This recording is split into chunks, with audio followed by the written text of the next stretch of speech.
नमस्कार मित्रांनो, तर स्वागत आहे आपलं नाथ शर्यतीचे नाथ बैलगाड्याचे या यूट्यूब चॅनलवर।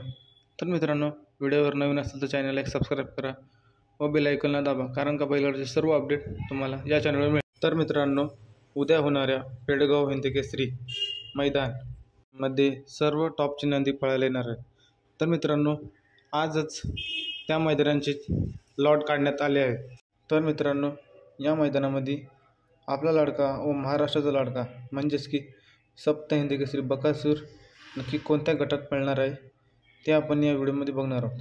तर मित्रांनो, सप्त हिंदकेसरी बकासूर पळणार आहे 40 गटामध्ये व 7 नंबर तासवर ही गाडी पळणार आहे। तर मित्रांनो, बकासूरची पावती क्रमांक होते 87। तर मित्रांनो, 40व्या गटात ही गाडी पळणार आहे व तास क्रमांक 7वर ही गाडी पळणार आहे। तर मित्रांनो, बघूया ही गाडी कशी पळते। तर मित्रांनो, व्हिडिओ आवडल्यास लाईक, सबस्क्राईब, कमेंट व शेअर करा। धन्यवाद।